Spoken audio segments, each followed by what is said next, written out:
See, when I do the countdown, I get in trouble. I'm sitting here with my countdown like 5, 4, 3, 2, and then the FBI comes knocking at my door. What is it you pray for? Oh, this is gonna be good.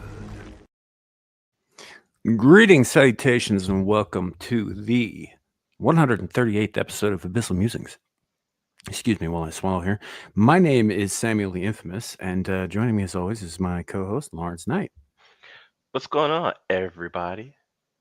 Not too shabby. And also joining us tonight, and possibly on a more regular basis, depending, I guess, on how things go in his schedule, Abe. Hello. My schedule's fine. It's the bullshit laws that are being passed in my country right now that are due to come into action any day now. Well, it's a good thing we mostly talk about spiders, monsters, and fart jokes on this show. So yeah. Yeah. This is supposed to be the pop culture, but we kind of redefine what pop culture means. Yeah. I'll pop your culture. Greetings, everybody. Welcome in. We are live currently on YouTube, Twix, and Rumble. If you're in any of those places, please do drop comments so that we know you're here. Appreciate all you guys coming, and some of you coming kind of early, actually. What was to say? I think Abe's AI doesn't even sleep. Actually, it's entirely possible that he is AI. I've seen what I think is supposed to be a face behind the mask there, behind the Green Ranger, but I'm not convinced it's a real person. So yeah. What's scary is neither am I. We've seen the avatar. So, all right. Welcome in, everybody. First up, we have Beak. Beak. By the way, I saw you post that not long after I posted the thing. So yeah, welcome in. Aaron Laura's with us tonight. Good to see you. We have Jake Gallo. Hello, my man. Old Blindy's with us, complaining about having to sit in the back of the bus. I didn't even know you were black, man. I'm a terrible person. It's fine. It's fine. It's everybody I see so far. Welcome in, guys. We appreciate you being here. Oh, Lawrence, what do we got up for tonight? Well, you know what? So, as I said in the back just before we came on, we haven't done any Abyssal music. We haven't done any Abyssal news or infamous news in quite a while, and that's by design because I felt like our show was becoming too news central, and we didn't want that. We were pulling away from what we originally wanted to do and what we set out to do, which was talk about like horror and different kinds of movies and stuff like that, which is why I'm excited about that we're getting closer to October, because this year I think I really want to lean into that, and I'm even trying to see if I can drive down and I actually want to see if I could do a video and actually go through a haunted house and kind of show the video on here. So I just kind of want us to do something, but I figured, I came across some articles and I just happened to look, and I just thought they were just too funny. And I was like, it's just the way that I can't show this tonight. I was like, I gotta show this. And also, hey, Monsters Ball tonight. Tonight, folks, you got a double feature. We're doing 2 Monsters Ball matches tonight, because we're getting towards the end. And when the road to Halloween rolls up, I want to have the next generation of matches set together, and I kind of want to do things a little bit different. And so I want to put this initial puppy to bed, so to speak, because it's at this point, Monsters Ball has been going on. What Sam? Was it been about 1.5 years at this point? Yeah, give or take. Yeah. So, but I think there's ways of making it better. And I'll say this: hey, Abe, you're always welcome. I can't speak for Sam, but it's you've been a great addition to the panel, man. I think Well, thanks very three has much. think better I than appreciate that. two. At least you'll come and help us, unlike certain people, Suka, that makes excuses for not coming on and tells me earlier, oh, I've just been working on my video game. I'm like, bro, I've never invited nobody's- Suka on. I don't know anything about this. Yeah, I invited him when we had the quiz night. I invited him. He was just like, I've never been on a video. I said, nobody's asking you to show your face. Oh, so I'm lying, right? Go. I never. Come on. Hey, it's 20 to 5 in the morning in my country. I still made it. Yeah, but no. I was just like, let's do some news. Let's have some fun tonight. Sam, I saw one of your ex-girlfriends in a video earlier, and what I mean by that, Abe, is so Suka found this thing on X. It's called Mugshot Shorties, and Really? it's filled with mugshots of beautiful women who got arrested for doing the craziest stuff. I'm talking stalking ex-boyfriends and trying to set them on fire. It's just stuff like the type of women that Samuel likes to get involved with. So That sounds about right. Yeah. For the record, Larry makes up a lot of shit about the type of women I like to get involved with. no, I don't. I don't know, Sam. I've heard a lot of your stories. I don't think he's making much up at all. No, Sam. Even I can admit that there is some truth to. You're talking to somebody who was looking at someone else saying that stereotypically all black people like grape juice and chicken, and before I could say that's not true, I looked down and realized I was drinking grape juice and eating chicken, and I was. I mean, So- look, I can't fault you for that though. Grape juice goes really well with chicken. Yes, it does, which is why we tend to eat it. And the watermelon that I have in my refrigerator, by the way. Yeah. Yeah. So, but you have a penchant for the wilder side of women, so to speak. And there's nothing wrong with that. There's nothing wrong with that at all, Sam. It's just you like trouble, tentacled and trouble. Even think it's so Chat much that GPT knows that, and that's what it needs. Look, Look, Gabe, man. hey, Look. No. Look. Chat They GPT don't nicknamed him pretend Tentacled and Trouble based off the information about him that I put in it. Look. Oh dear. They never present themselves as trouble at first. That part comes out after the fact. Every time. But you, I'm not so you're looking saying for that trouble. you didn't know. I'm saying it finds me. It's not the other way around. I don't believe that. Yeah, I've heard that from other people before now. Yeah.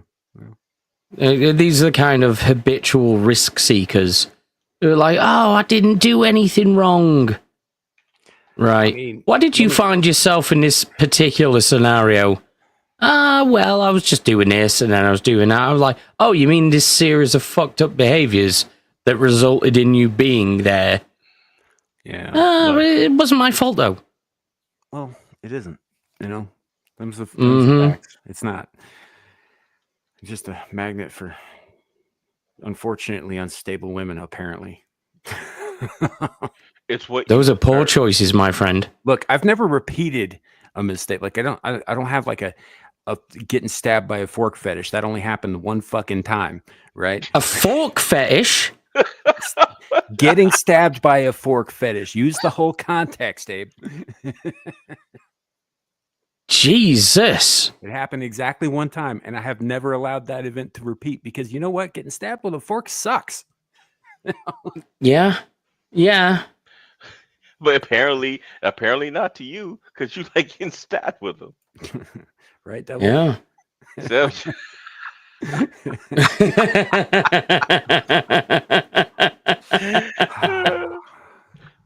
Two things Sam loves: troublemaking women and his tentacle. That's why he got a tattoo on his stomach that says "warning."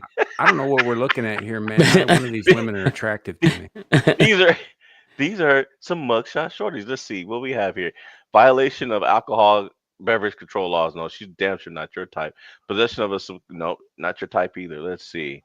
Homicide with a 3D printed gun. Yup. Yeah, there you go. She's got a target on her cheek. Yeah, that's not for bullets though. Oh, God damn. That's so you don't It's a hit her in different the kind eyes of bullet, right? 'cause It's it a liquid burns. bullet. That's definitely your type. Disorderly conduct. Yeah, I could. Yeah, I could. Mhm. Let's see. Woo. Aggravated assault on an officer. Yeah. No, this is the firefighter, or same woman. I don't go in for cholas. Resisting arrest without violence. Battery on the law enforcement. That's the same thing. It's the same woman. They've counted it twice because in one she's got more makeup on than the other. I like juicy Latina booties. What I don't like are prison tattoos. They got her twice though. This is two different arrests. Yeah. Big old eye in the middle. That's your eye, Sam. Yeah. When your deadlights are off. Let's see. Charges unknown. They snatched her and they don't even know what she did. Arrested for being Indian in public, I think. Something. He'll take Yeah. it. Sam will take it. He'll take this one too. Public intoxication. Let's see. Unlawful breaking and entering of a vehicle and possession of a firearm. Definitely your type. Driving while license suspended or revoked. No, Everybody possesses a firearm out here. excuses. See thefts. Nah. Yeah. Disorderly conduct. And she bleeding right there. Yeah, that's your type. That's one of your fetishes right there. You slapped her with a tentacle. Let's see. DWI and failure to identify a fugitive. Oh. So she didn't snitch on you. She didn't snitch on somebody. And you know what? You know what? That's actually not a terrible trait in a person. Yeah, I pressed my case. Driving with a suspended license. She's a little lightweight. Yeah. She was probably trying to get over your house for a booty call. Failure to appear, speeding, and driving with unregistered tags. She's bad enough, but she's black, so you ain't going for her. Driving with a suspended I've license. been with black chicks. And then you sobered up. Anyway, driving with Not the point. Not the point. Well, you did get it. Was the point because you gave her the point, and then you realized what you did. You backed out. I'm just kidding. God damn. Woo. I have an equal opportunity penis. That's all I'm saying. I'm sure. Consumption of alcohol by a person under 21 and resisting arrest. And she might be. I think she's too young. Yes, I don't think you. I don't. But then she again, looks like a kid, dude. Yeah, that's what I'm saying. Yeah. I don't think you get involved with her. Unauthorized use of a motor vehicle and credit card abuse, allegedly stealing an Uber driver's car and making unauthorized purchase with a driver's credit card. Yep. Holy shit. That's like the full package. Yeah. Sam, you must be saying he didn't went silent. He didn't found the mecca of what he's looking for. No, I'm just waiting for the bit to be over. It's not a bit. It's just telling the truth. Sam, this is the whole show. Resisting officer without violence, larceny. Is that the same girl? Yeah. Possession of marijuana, and then I guess this is when Samuel didn't give her no weed, so she got arrested for battery. I'm guessing she did the battery first, then she got the marijuana chilled the fuck out, and then got arrested for it. You know they call Wyoming the contact state, right? You know why? It's because it's legal in every state except mine. Ooh, let's skip by that. Ooh. Well, these look angry. Yeah. Hope Babe gets bail. Hope Babe gets bail. Fucking hell. Nope. Let's see. What reckless driving, aggravated identity theft, and aggravated assault with a deadly weapon. And so she beat the hell out of somebody and stole their ID. Yeah, We're so now there firmly. will be no harem because that harem will quickly. You know what happens when you put too many goldfish in a too small of a tank? That's what you're going to see if there was a harem with these women. Just blood We are everywhere. now firmly in Orange is the New Black territory. Yep. Let's see. This girl's too young. Felony reckless endangerment and reckless driving, evading the police on a motorcycle. And she almost Okay, got away with it. nice. Let's see. And we're back to That's the it. first bit. Back to the Yeah, beginning. it just I just wanted to give everybody just an example of just some of the types of women that you like. But you know what was missing, Abe, is redheads because that's Sam's favorite. Redheads with Hmm. cats.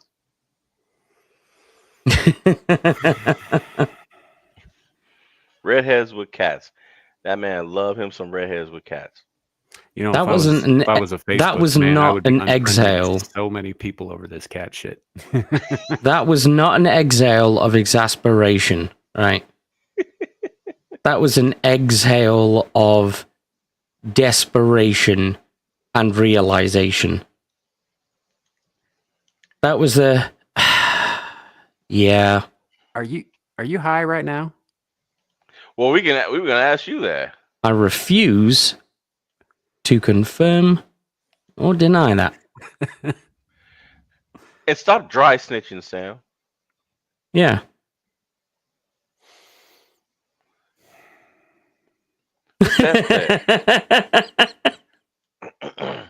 you ain't supposed to be telling on people. Yeah. Where you're snitching. Snitch.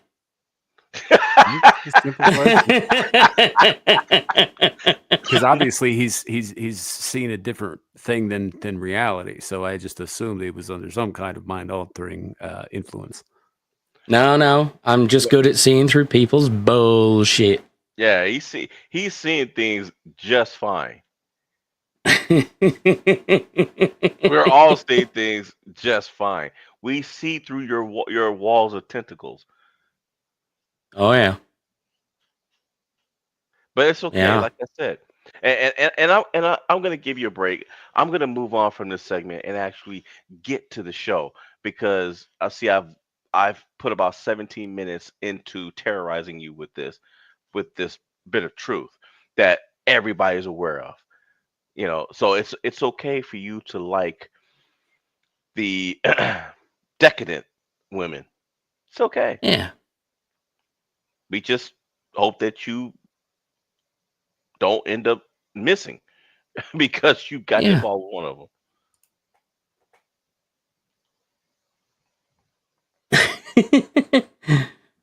Imagine that. It's taken this long for him to get his internet sorted out properly. And then he just gets bullied off of it just from us talking about his taste in women.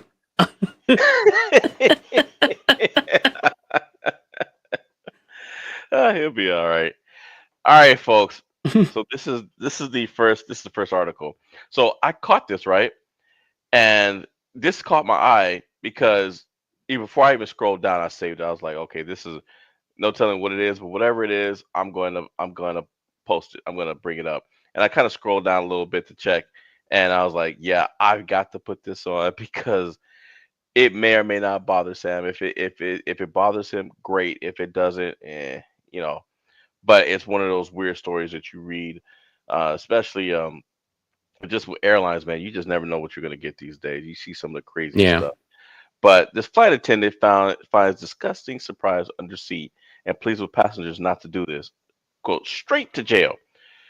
So it is a slob's goal to commit a freakishly foul offense at 30,000 feet. They absolutely nailed it. So basically, what somebody did was somebody clipped all their toenails and left it on the floor in the plane in front of their seat On a flight. on a flight. Those are toenail clippings. That's not the What worst thing the ever. fuck? That is, come on, Seth. That is That's pretty unsavory. gross. I agree Yeah. that it's gross, but it's not the worst thing ever. It could have been a big steaming pile of diarrhea. That's been done too, but Right. Mm. This is not that. This is like you can just sweep this shit up or vacuum this shit up, right? It's not Yeah, the but worst thing that could have happened. here's the thing though, man. It's just the disrespect that's involved in it, Oh, you sure. know, and to leave that on the Yeah. floor for somebody else to come and clean. Well, sure. I would argue that it's probably a lot more disrespectful than it is disgusting, in my opinion. And I think it's disgustingly disrespectful, and it is And I because I think mean it's this, disrespectfully disgusting. yeah. So I mean, it's just I had to sit next to a woman who ate a bunch of bananas, got on a flight, and then proceeded from I was going from San Antonio to Houston, and the whole 45 minutes of the flight, she was letting them rip right next to me. I didn't know farts could smell like straight up oranges. I mean, bananas. Damn. The fermentation levels involved. Man, I mean, and they were silent killers too. She was just letting them rip. And I thought it was just me. At first I was like, dang. And then people started looking around. And I was like, it's her. And man, when that plane landed, when she had to get up Yeah. off that seat, I about passed out. Because the rest of the gas came up that her butt cheeks were suppressing. So the whole Oh, thing good came up. lord. I was like, my gosh, lady. No, there was nothing left of the seat cover either because it was just eroded. Yeah. Just pure acidity excreted from a woman's bowels.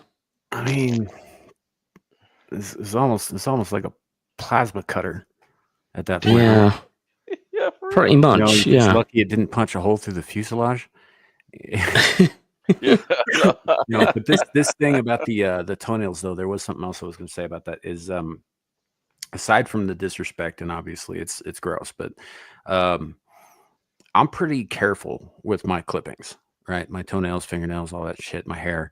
I'm very careful about where that ends up, right? Because there are factions out there that will use that shit, and you don't want them having it. Voodoo priests will use that shit. Fucking disgusting ass witches will use that shit. But more importantly, it's got your DNA in it. Mm-hmm. Yeah. Right? Like, I don't know if you guys saw Gattaca. Yes. No. Oh, Larry, you need to see It's a that great movie. Yeah. Don't leave your shit lying around. That's all I'm saying. Well, I mean, aren't you supposed to flush it anyway? I mean, in the saying, figurative yeah, sense, Larry, yeah. in the figurative Yeah. sense, don't leave pieces of you lying around, like your toenail clippings, like your hair follicles, like that, like skin cells. If you can manage to, limit how much you shed in public, that is better. Yeah. So the plot of the film, Larry, was basically one character so desperately wanting to be part of the space program, but it's set so far in the future that genetic imperfection is like a societal thing. And if you're genetically imperfect, you can't do a whole bunch of things. Like be a full citizen. Yeah, like have rights, for example.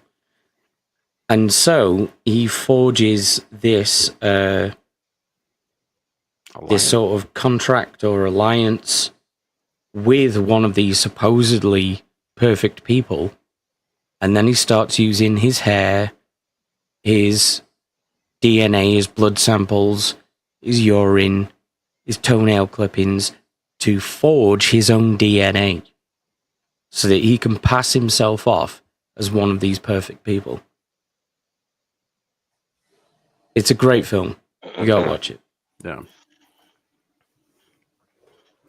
Jude Law as well, in his prime. Uma Thurman too. Yeah. I'll have to check it out. Yeah, it's a bit of a tearjerker for a sci-fi movie. I will say that it's a very somber film. It's got a very interesting aesthetic to it as well, like kind of Men in Black almost. And here's the thing too, is I wonder how the people sitting next to this person felt watching them take their shoes off and then start clipping their toenails on the flight. Yeah. And they're saying, unfortunately, public toenail clipping is now in vogue among shameless travelers with penchants for grooming on the go. I mean, how on the go would you have to be like, oh, this can't wait until this like 2-hour flight is over? Yeah, you can't do that before you leave your home. Yeah. Do it before you leave, or do it when you arrive at your destination. Don't do it in public with a crowd. And maybe don't do it at work, right? Because somebody still has to clean that shit up. Yeah. Yeah, them. It should be them. Right, but it never is. Who the fuck would do something like that at work, though? Hey, Devil. Hey, Devil. How's it going? Hey, Devil will do it. What Well, did I do? The devil made him do it. That's the thing. I don't know where we are because Clipping toenails on flights. Maybe 7. Yeah, Yeah. somebody on a Ew. flight took their shoes and socks off and clipped their toenails and left their toenail clippings on the floor in front of their seat on the flight. Just left it all there. I wouldn't That's even awesome. take my shoes off on a flight. Never mind Yeah. I'm Start it. curious. Anna doing was, some clippings. Anna Was this has been traveling, so right? That's right. She thinks that. Was It's this Anna. only noticed after the flight was over? Because I got questions if that's the case. No, Yeah. because as I was reading it, the stewardess that was interviewed said that they saw the person clipping the nails. I guess they thought that they were going to pick them up, and they didn't. When everybody got off the flight, they went back through and realized that the person left their toenails on the floor. Huh. Okay, so they weren't seeing, because that was my question. Was like, was the flight not full? Because was there not somebody sitting next to them who would have complained? And if that's not the case, like, how would it have gone unnoticed if there were fewer people on the flight? Right? You'd think And why didn't you one of the tell them flight to put? attendants would see it.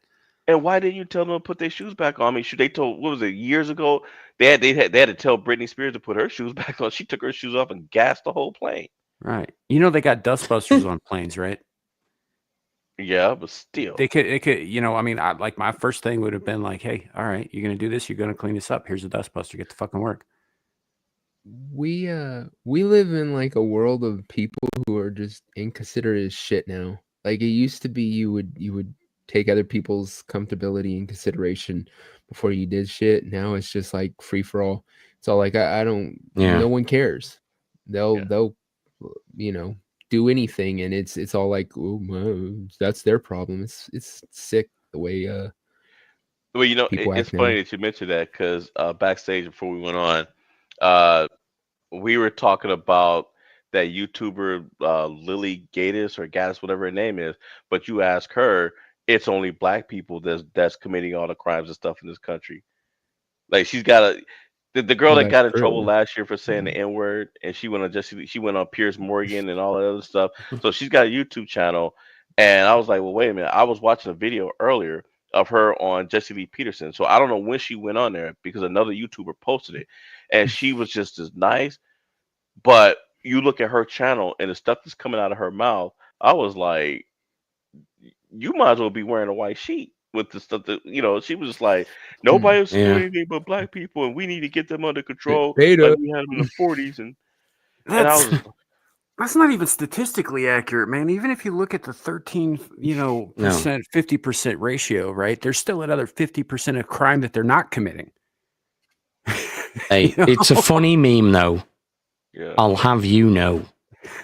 like there are other crimes happening that other people are doing, right? You can't just say they Yeah. do all the crime because it's statistically inaccurate. Stop defending Lawrence and his crime sprees. Yeah, Hey, the devil made me do them. So There you go. It's your fault, Yes. devil. I saw this thing the other day. is. It's this AI video of George Floyd saying, like, it used to be I couldn't breathe, but then I started to take comply. Yeah, I've seen that. I thought I went If through comply it. is right for you. Yeah. Side effects include ability to breathe. Following the law. Yeah, it was pretty funny. I wish I'd saved it. Terrorizing pregnant women at gunpoint. I've got it if you want to show it at some point. Yeah. Maybe. Look, guys out there, if you're gonna do something stupid like and get in trouble with the law and get all confrontational and shit, maybe don't take a lethal fucking dose of fentanyl first. Yeah. You know? Save that for afterwards. And try not to be black. You don't want to be part of the problem. Right. Well, for some of us, there's nothing. There's nothing we can do about that. Hey, Michael Jackson did something about it. Come on, man. Did you guys know? I didn't know this. So a little known fact about Michael Jackson that I've watched the interviews with people that knew him. Michael Jackson could fight. In fact, he was a black belt in Tang Soo Do. And I was watching a video the other day. I had no idea that he beat up Tupac Shakur at a house party. Who he did beat this? up Tupac. He Michael got in a fight with Tupac. And Michael beat him. Jackson? Yes. I mean, that doesn't surprise me too much because, Tupac's whole shtick was a persona. Wow. Like he was a university graduate who specialized in poetry and dance. Yeah. Right. He was gayer than Michael Jackson. That's the Well, and look, Michael Jackson he was gayer than Danny LaRue. Michael Jackson was a strange guy who had a lot of like weird hidden talents and interests that nobody knew about until like way after he passed too. Like, y'all probably didn't know this. I know Larry's knows this. I think we've talked about it, but he was a devout Jehovah's Witness who went out proselytizing every Sunday in his Sunday best, door to door. Yeah. No matter I where didn't he know was. that. I knew he was a Jehovah's Witness, but I didn't know he was doing that. No, he was a very devout Jehovah's Witness. Yeah. Michael Jackson. But I've never heard reports of people saying Michael Jackson showed up at my door. I think they respected him for it. Not necessarily for that specific, Jehovah's Witnesses are weird fucking people, man. But like the fact that he would go out without an entourage, without any of that stuff, just dressed up in normal Sunday best clothes, with passing out pamphlets door to door and all that stuff. Like he'd tie his hair back, he'd make himself, I think they respected him for the fact that he would do that despite his level of fame. They knew no one would believe him. It's like that freaking story Coming to America where the barbershop guy seen there saying that Muhammad Ali came into the barbershop and they're all like, you liar or whatever. And they really, you tell your friends, Michael Jackson showed up at my house and was trying to get me to be a Jehovah's Witness. They're gonna be like, you're full of shit, dude. Right? That's true too. Like, no, he didn't. Shut up. Yeah, and Gene Simmons was my masseuse yesterday. Kiss my ass, you liar. Gene Simmons probably would massage you for $1 though. I mean, that guy shills anything. Women. Mm-hmm. Shoot, I played basketball with Hulk Hogan this morning. You believe me, right? That'd be pretty amazing feat, all things considered. Yeah. Now, here's a question with that is, I wonder what's going to happen to his businesses like that. He had that Real American Beer, and then he had that Real American Freestyle Wrestling thing. He had just inked a deal with somebody, as far as like a partnership, like a financial, partnership, like a few days before he died. Yeah. So it's like without him, where's all that stuff gonna go? Because he's the face of those companies. Hey, we have a gin, we have a half gin, half vampire in the chat. Sweet.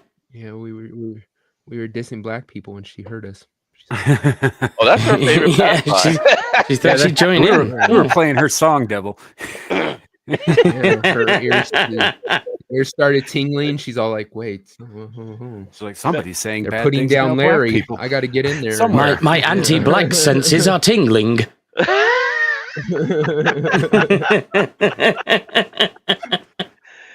She's like, she's like, she was sitting there somewhere eating, and then she heard us talking about black people. She was like, nigger, black, nigger.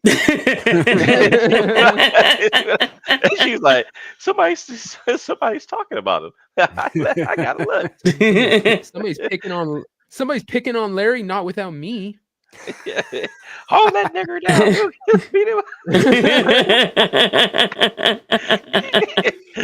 Devil, go get the hot poker. We gonna spread his cheeks wide.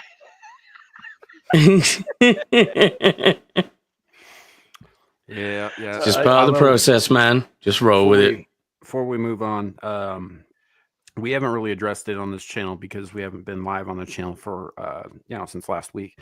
But like it's been kind of a rough week for childhood icons. We lost Ozzy, we lost Chuck Mangione, we lost Hulk Hogan, we lost Malcolm Jamal Warner.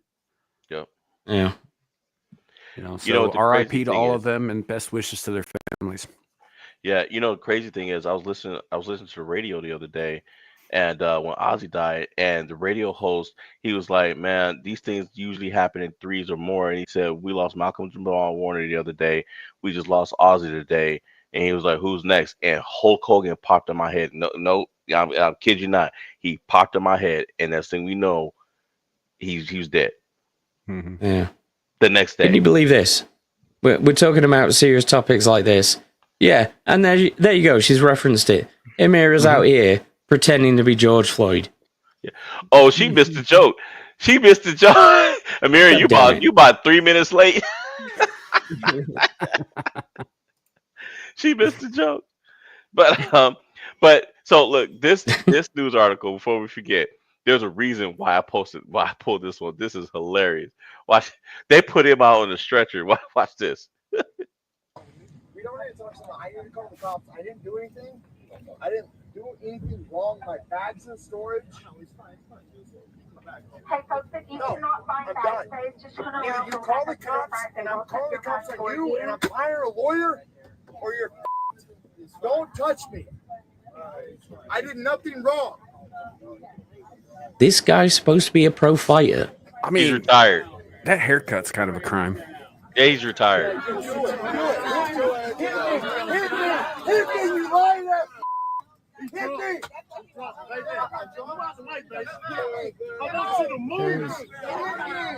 Jesus, what is wrong with people? Stop starting shit and just get on with your day. A black person trying to be the voice of reason? You're a loser.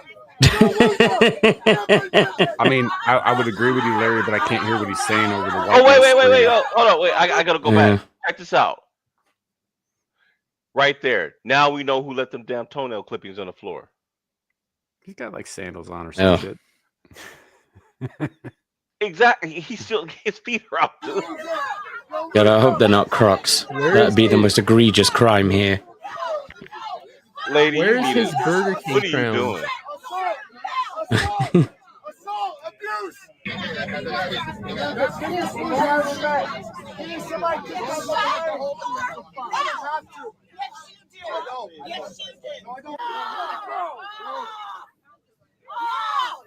I have to get my bag. Get your bag and go. You're a loser.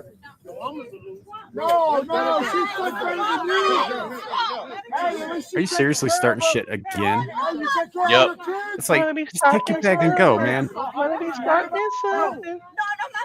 Go. You started this. Bye.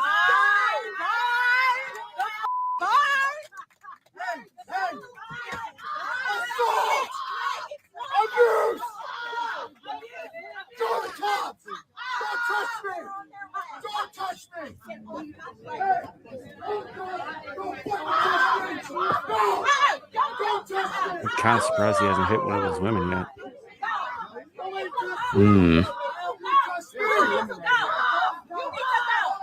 Then again, he knows he's being filmed too. Yeah. Like, people need to see it.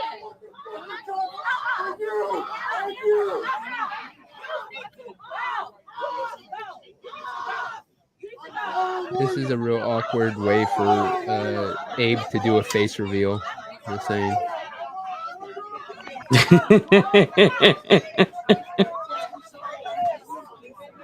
What can I say, man? I was drunk. Rapo, She can't welcome get in, the- and yes, he is screaming abuse and assault. Like, she can't close the. This happens every time Abe drinks too much Earl Choose Grey. the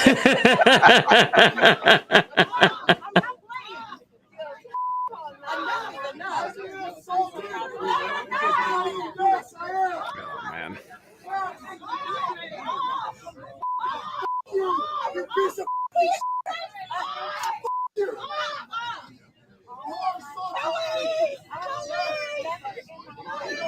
Straps in a way. That's why it won't shut. I'd be sitting there going, "Can I get off the plane? Can I?" Yeah. I Yeah. don't want to go anywhere with any of you people anymore. And be like, this has already been too much excitement. Can I go home now?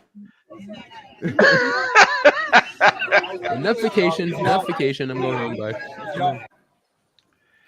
Yeah. Watch this. Watch this. I'm being treated like a black person right now. Damn. All of that for that line. That's a lot of setup. The punchline was peak. Oh, shit. I gotta admit, that was a hell of a build-up and a hell of a payoff. Up to that point, I'd been seeing that freaking Allahu Akbar. plane terminal going, "This is retarded. This is stupid." Second, he said that, I'd be like, "Okay, I'm here for this." Yeah, I thought you guys would like that. That's why I was like, oh, but I gotta. That whole time I'm sitting here and I was like, okay, so this is obviously leading up to him being carried off. I was just like, all right, why are we watching this? We're still watching this. Okay, we're still watching this. And then he says that. I was like, oh, that's why. Yeah, that makes Yeah, sense. yeah. I'm Mhm. getting treated like a black person right now. That was It's like, wait, was that real then? Yeah, it was real. Was that actually real? Yes. That is Okay. so. I'm using that all the time now. Whenever some. Oh yeah. Yeah. That's See, I'm wondering the same as Ariel here. Exactly. Yeah. Oh, it's very possible. But it was. I'll tell you a little story. Amira, especially. Right. There's a game we have in the UK called Bogies. Right. That's inspired by a kids' TV show that was hosted by these two guys called Dick and Dom. Right? Don't read into it too much. And so you'd go to a place, and then one of you would say, "Bogies," and then the other would say, "Bogies," and then you both progressively get louder and louder to outdo each other. Sounds kind of like a game I played in high school. So yeah. But we still do it as adults, which is very dangerous. Well, see, I was at an airport once, and I played a game of bogies with a friend of mine, and the bogey word was bomb. That'll do it. I was like, I fucking dare you.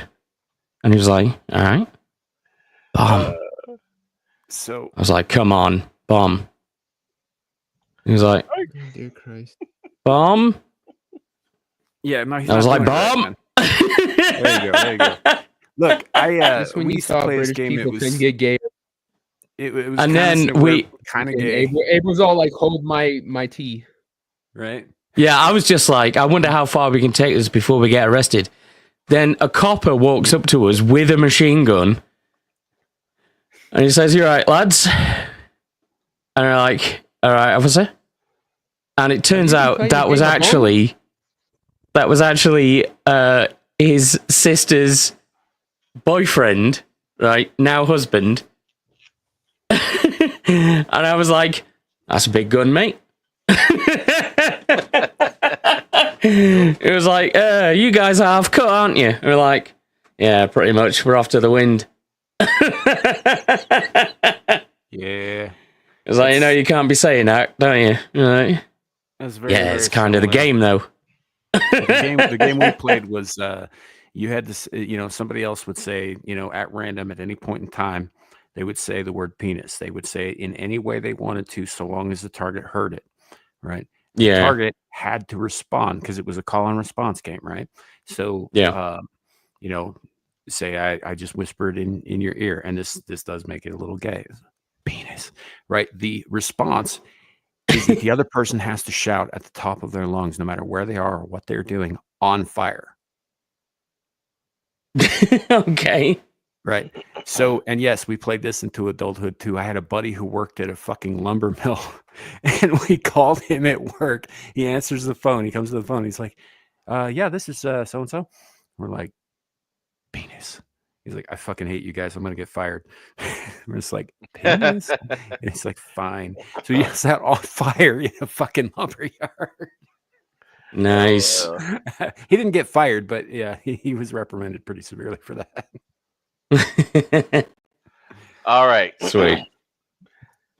So we've got Devil here. We're doing good. We are going into part 1 of tonight's double fight creature feature.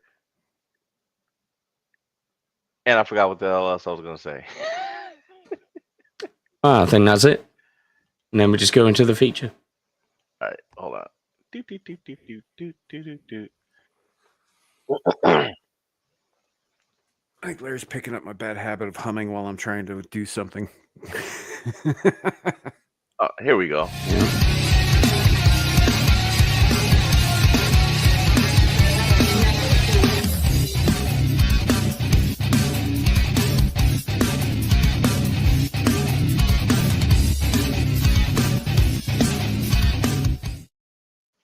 And thank you thank you to Devil for the work he put into contacting the gentleman who made that musical score and for making the artwork and everything that went into it. Welcome to Monsters Ball Part 1. So tonight's battle for the first one, I'm pretty sure I know how this is going to go. It's Sam's favorite character, The Thing, versus Melkor or Morgoth. Sounds a little lopsided, but I mean, when we drew the straws, that's just kind of how it fell. It kind of fell into place. So, I have no idea how this is going to go. But for those of you who may not have watched John Carpenter's The Thing, you got people on the panel that are very well versed. Samuel, and I mean, that's pretty much. So, Sam, is this the original? Its original face before it started assimilating people? At least when the movie started. No, you never see its original form. Not once. Yeah. You only see forms that are derived from forms that it's mimicked. They get kind of monstrous towards the end and all that stuff, but if you look, you can see pieces of each of the things that it has is mimicked throughout the film, but you never see its original form. All right. Okay. All right. So I guess we'll start with this. Hey, what do you know about The Thing? Have you ever seen the movie? I've seen both of them. I'm sorry. Yeah. Get yourself through that. Wait. It was a damn tragedy. When you say both of them, you mean the prequel, or do you mean the original Thing from Another World? No, I mean The Thing and its remake. Fair enough. It was a prequel. They called a remake, but yeah. Yeah. Hey, Iron, good to see you, man. Mr. Iron. You. So, but yeah, that the thing with Mary Elizabeth Winstead, yeah, right, with all the Norwegians and shit, was supposed to tell the story of what happened at the Norwegian station prior to it getting to the American station, and yeah, it hits all of the point. Like when McCready and the other guy go to the Norwegian station, they look around, all the stuff that they see is in the remake, predictably, but everything else was just like kind of unnecessary bullshit. We didn't need that movie. Mm-hmm. Yeah, absolutely. Yeah, and they copied a lot of stuff from the first movie, and I was like, this is a prequel. how could you? It's just it didn't make any sense. Mhm. Yeah, it's a terrible fucking movie, folks, and the CGI is atrocious. Yeah. Well, did you know that they actually did a line of action figures of the Thing? No, I didn't know that. I didn't know that. No. Yeah, they're just bizarre. No idea why they'd make them. What do you think about that, Devil? I don't do collectibles, so it seems weird, like an odd movie to go and make figures of. But Somebody's mean- gonna buy anything. yeah, when Yeah. did that movie come out? When the prequel or whatever? The The prequel prequel was was like 2011. 2011, wasn't it? Yeah. Yeah. Yeah, that was still when they were making them of every movie. I mean, every movie had Yeah. action figures at that point. Now the industry's pretty much collapsed, so not many movies get toys anymore, I think. Yeah. Well, this one. So what do we know about this monster, Sam? I mean, of course it's intelligent, it likes to sneak around, replicates pretty much perfectly. It's like a computer, right? Or rather, it's like a computer network, right? Like each Yeah. cell is capable of independent action, right? But the more of them are in one place working together, the smarter it gets.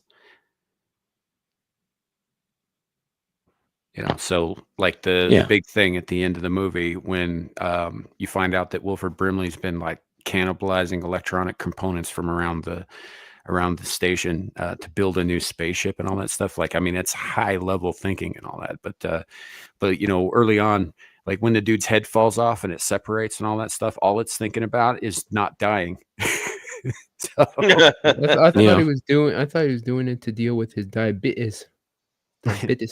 Sure. Diabetes. Yeah. No. But yeah, so like the more of it there is, the smarter it becomes. And like if McCready's projections on a computer came true, and or not him, sorry, I can't remember the character's name. Wilford Brimley's character, I think, was the one who did the projections that talked about how it would spread exponentially, and within like 6 months, the entire world would be infected. Right? If it had come to that point, it would have been insanely intelligent, like way beyond any order of intelligence we could even, conceive of. Right. But it never, as far as we know, gets to that point. But it could, in theory. It could, in theory. Yeah, here's a Norris detaching itself from the 1982 version. Yeah. Yeah, the practical effects in this film were absolutely incredible. Yeah, they still hold up now. Grody. Yeah, and that tells you that the creators were ahead of their time. Yeah. Hey Sam, was it the same person that worked on Thriller? No, I think you're thinking of American Werewolf. You're thinking American Werewolf in London or The Howling, yeah. I just thought he might have done this too, but no, I'm pretty sure that John Carpenter's effects are all in house, right? Like he has his own people for this. Okay, well, he did a dang good job. Yeah, but like you said, I mean, it's instincts.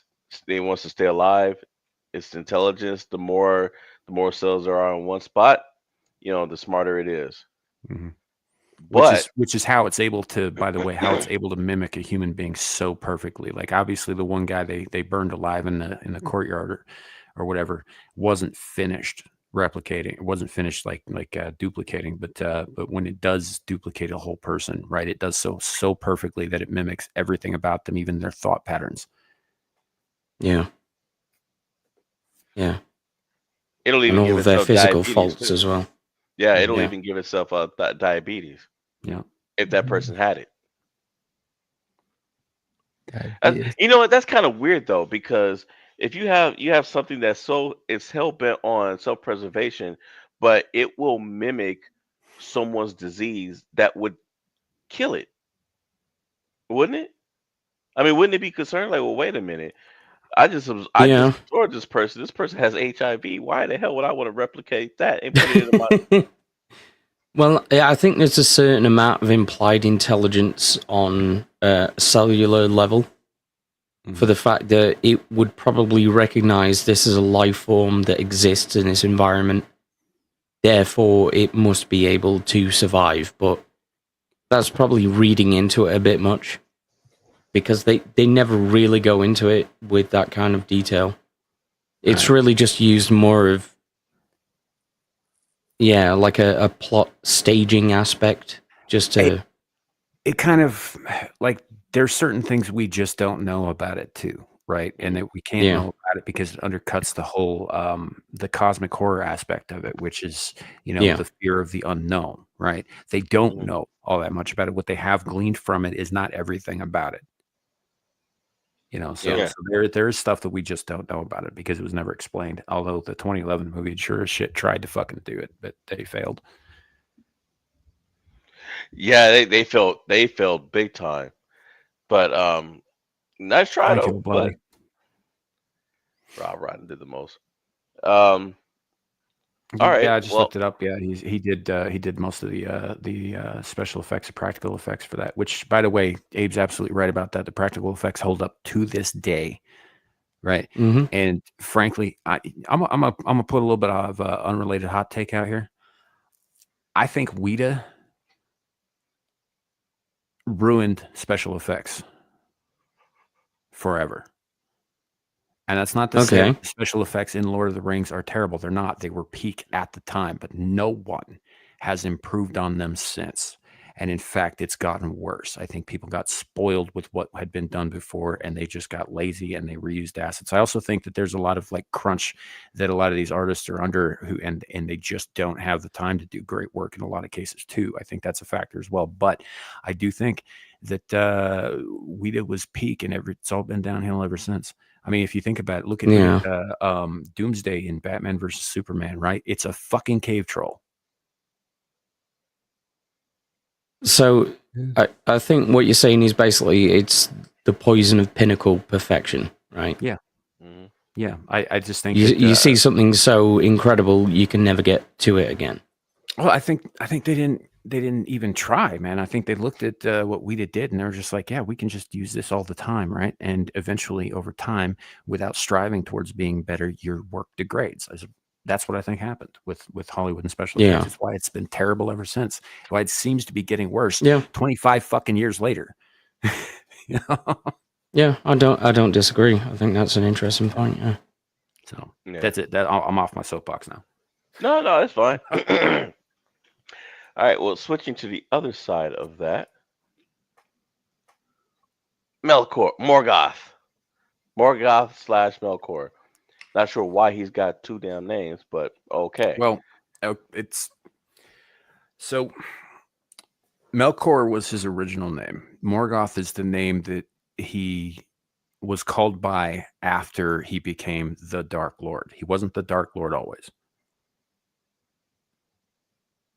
Yeah. So it was after he was initially chained and then broke free and set up residence on Arda. Okay. In the very beginnings of the prehistory of the First Age. You know, he became Morgoth, the Dark Lord, but he was his given name was Melkor. Okay. All right. Well, we know that this dude is a big bad. We know that he's a superpower. Would you say more? Is he supposed to be like? Is he supposed to be like the Lord of the Rings version of Devil, or is he like the Antichrist? It's a little bit okay. So, in the context of the story, although Tolkien himself would probably refute this outright because he hated allegory and he hated people calling it shit allegory, even though it's chock full of it. Whether that's by design or not, whatever, but you know, it is chock full of it. So yes, Morgoth would be essentially what amounts to Lucifer and Lucifer's fall, right? He's the one who introduced the note of discord in the Song of Creation at the beginning, right? And he's the one who ends up it's a little fuzzy because Tolkien always said that evil cannot create it can only corrupt. And for the most part, that's what Morgoth does. That's how you get like orcs and trolls and stuff. They're corruptions of previously existing things. The dragons are an exception to that for some fucking reason. They don't really explain where they came from. They just say that Morgoth made them. That's it. That they weren't like made from anything. They just were made, which kind of puts the lie to the whole he can't create anything. But they never really explain that. That's a bit of a loophole.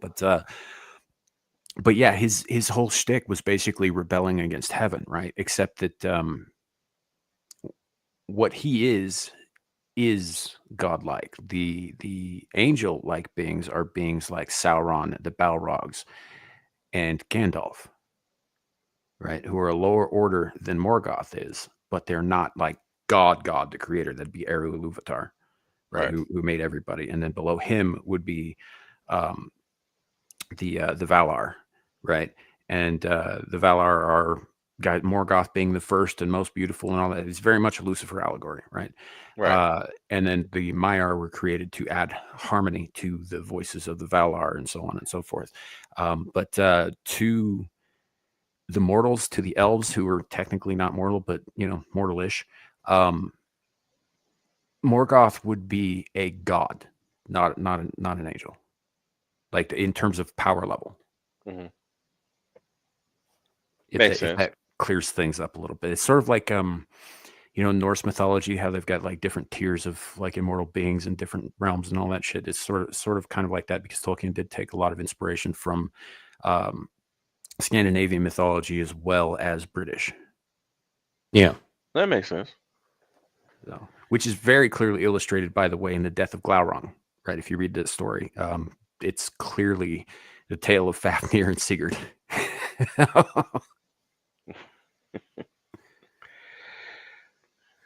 Man, look how big he's supposed to be in that photo. Yeah, godlike. It's a bit much, isn't it? Well, he is taller than Sauron. Isn't he like 20 feet tall, Sam? Well, that's the thing, is he's not entirely corporeal. He can be as tall as he wants to be. He generally presents as being very, very big, but so did Sauron, right? Sauron always presented himself in a physical form as being very, very, very big when he was Sauron the Dark Lord. When he was going by other names and shit, he would disguise himself as one of the people that he was hiding amongst. Like he'd be a very pretty elf or whatever. For if he was hanging out with the elves, he'd look like a man if he was hanging out with the men, kind of thing, with their proportions. But when he was not bothering to hide who he is, he usually showed up as this 20-foot tall dude. There you go. So, and Morgoth was light years beyond him in levels of power. Right. Well, so that brings us to this point for part one. Who wins and why? Abe, what do you think? Well, first of all, before we even do that, Sam, what is this guy's powers?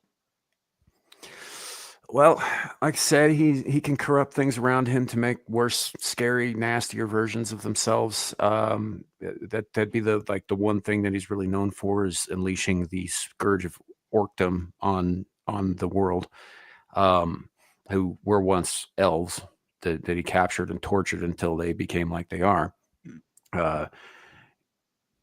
But he also, like I say, created dragons seemingly from nothing, and dragons were some of the most powerful beings on Arda ever. Right, there's individuals who were more powerful than dragons collectively, but as a race, right, dragons were insanely strong.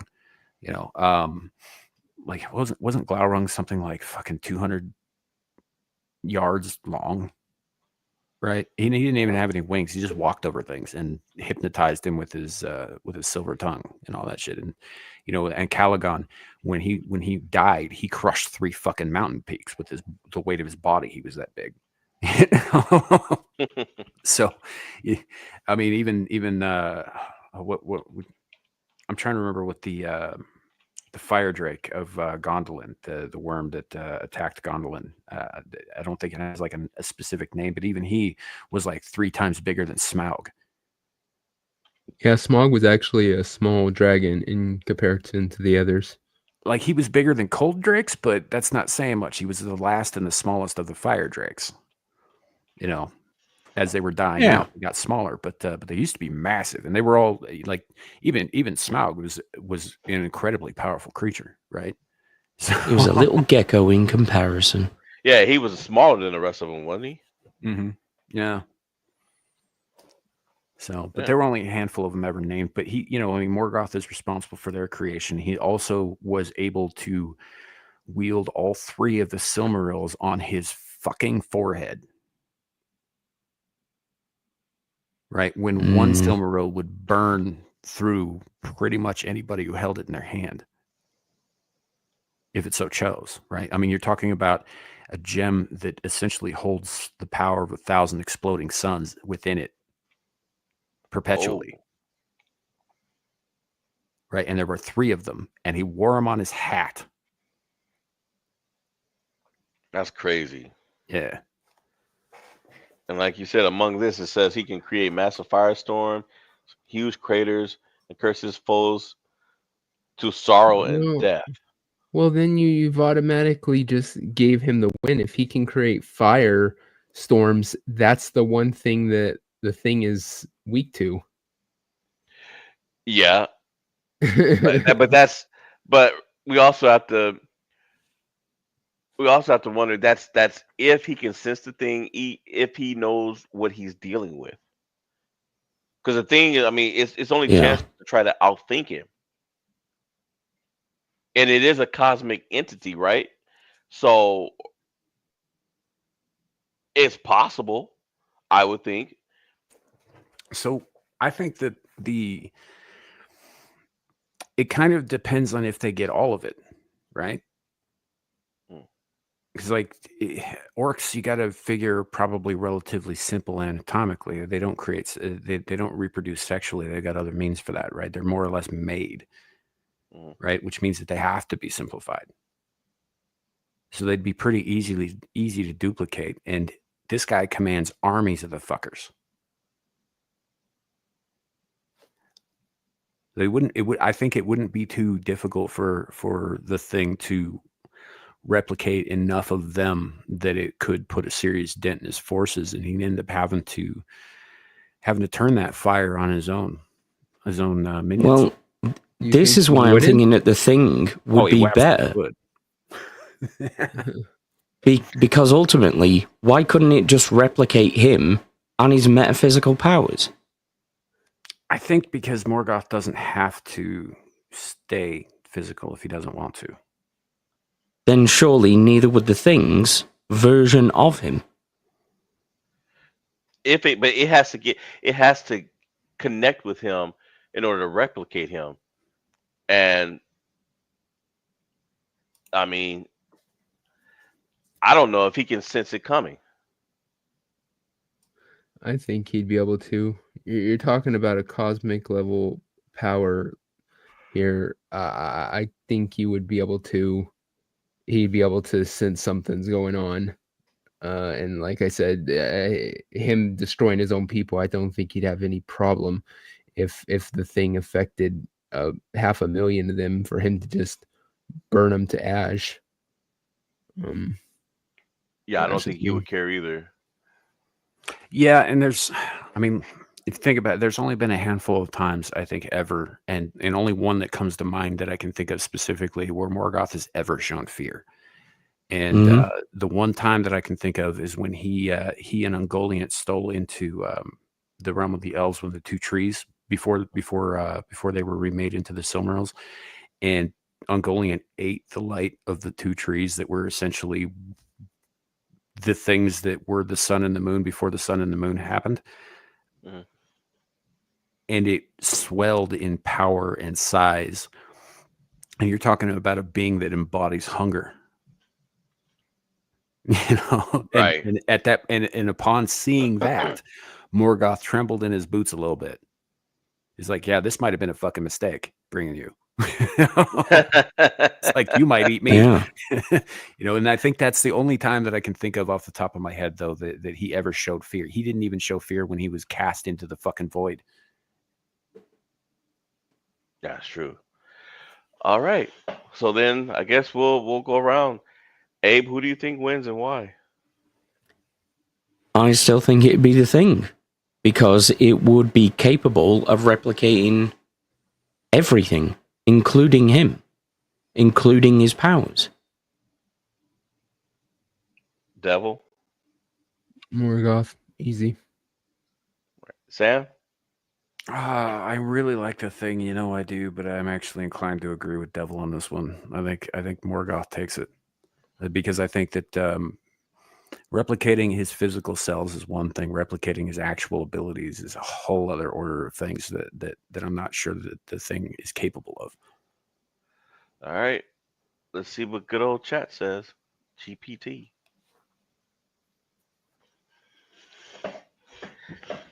In the deep black of space, why it gotta be the deep black of space? It learned to imitate. In the first age, he forged dragons, darkness, and discord. One is the perfect infiltrator, the other is the source of evil itself. The Thing, an ancient alien parasite from John Carpenter's The Thing, can perfectly mimic any living organism it consumes, has no defined shape. It splits, mutates, and spreads via infection, near impossible to detect, nearly impossible to kill. If it infects a being, it gains their intelligence, memories, and forms. Fear lies in its stealth and infiltration, not brute force. So on its end, this is not going to be a straight up fight if it can if Mm-hmm. it can if it can if it has a say in it. Melkor, Tolkien's first and greatest Dark Lord, a godlike Anwar, older than the world itself, created dragons, corrupted Sauron, and fought the Valar, wields control over matter, flame, ice, decay, and the very music of creation. His essence corrupts anything it touches. Even the physical world of Arda was scarred by his influence. Though weakened after pouring his power into the world, he remains metaphysically vast. So he's a bit depowered, but Not enough that to count. right, right. Mm. For me, I'm gonna throw my vote behind Melkor. I think I just I think he'll see the thing coming, and I think that he'll incinerate him, and along with anybody that it touched, and he won't think think twice about it. The battle begins. Setting: a scorched plateau in the first age of Arda. Deep beneath the surface, a meteor crashes. The thing emerges, seeking biomass. In the sky, thunder and flame churn. Melkor appears in black armor wreathed in shadow, a crown of iron on his head. Round one, infection attempt. The thing sends out tendrils seeking to infiltrate a wandering orc or beast. It quickly assimilates forms and begins growing a hidden hive. But Morgoth feels it instantly. His control over the matter and spiritual essence of Arda lets him detect the parasite's infection of his creatures. His wrath is swift. He scorches the land with the heat of the flame imperishable. The thing mutates wildly, growing fangs, claws, and multiple heads, but it cannot withstand the sheer divine power. Round two, possession versus corruption. The thing attempts its most desperate tactic to infect Melkor himself. It touches the Dark Lord's form and screams in silence. Melkor is not just a body, it is a will greater than worlds. The thing's cellular mimicry fails because Melkor has no singular form. His essence is layered across time, song, and flame. Infection becomes impossible. The thing's shape shifting mind begins to unravel. Where the thing imitates to survive, Melkor creates corruption on a cosmic level. The thing's biology is perfect, adaptable, but Melkor unwrites biology. He makes orcs out of elves, trolls from stones, and dragons from flame.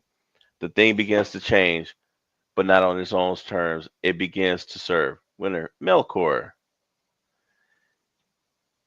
Okay.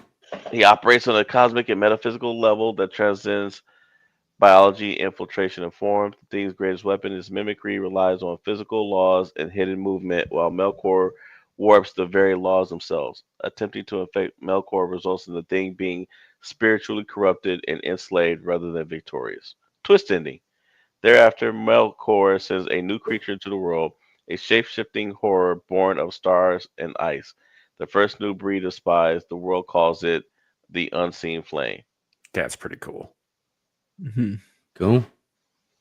I think the GPT, they pretty much laid out everything we said. Yeah. Yeah, it did. Yeah. It's like, do we even need to be here for this show now? We can just fucking run this shit.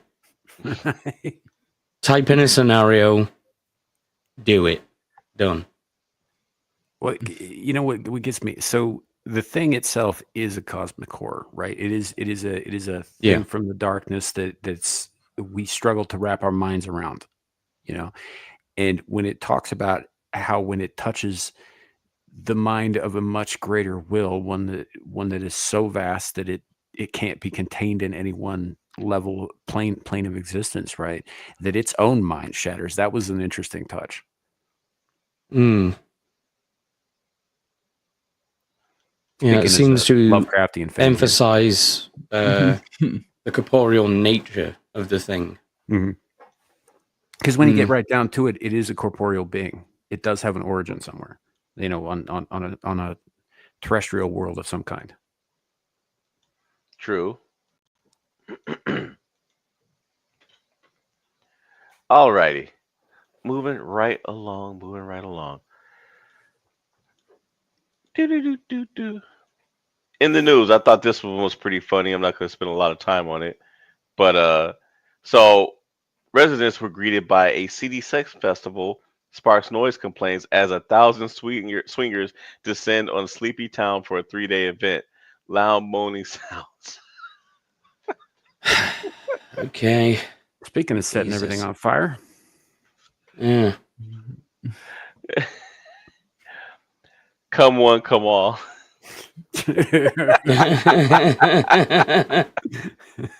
Nice. So this happened in England.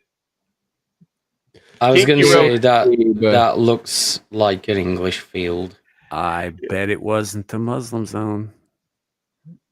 Kinky revelers have descended on a sleepy English village for the country's biggest annual swingers festival, sparking noise complaints from conservative locals outraged by ear-splitting orgasms. Hold on. If you zoom in there, is that person in a Green Ranger outfit right there? Right here? Probably. Hey, look, okay. Once again, I was drunk. Okay. I got off that plane. I said I'm being treated like a black person. And then I went straight here. I'm being treated like a black person. Oh, man. Oh, boy. So, the Swingathon, it was in the town of Allington, 2 hours north of London, and has attracted around 1,000 amorous attendees. That's more than the number of residents who live in the quaint village, which has a listed population of just 897. Oh, I know they were pissed. They were probably horny as hell, too. No, they were all there.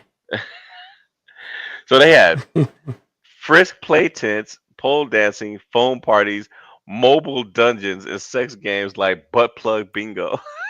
Weren't you just talking about that game earlier, Abe? Butt plug bingo. I mean, come on. Yeah, you were in the back. We're becoming known as the swingers capital of England just because of the festival, and that's not a title we want. It's mostly elderly people and families here, so you can imagine them spitting the tea out when they learn we were to be the home of Swingathon.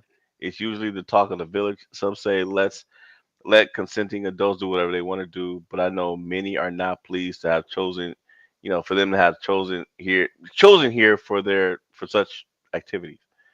It's just a bit seedy and sleazy, isn't it? Not for me, I'm afraid. Yeah. Look, I'm kind of with the villagers on this a little bit, and not just because it would be really fucking annoying, and it would be massively annoying. But a village has children. Yeah, they don't need to hear this shit.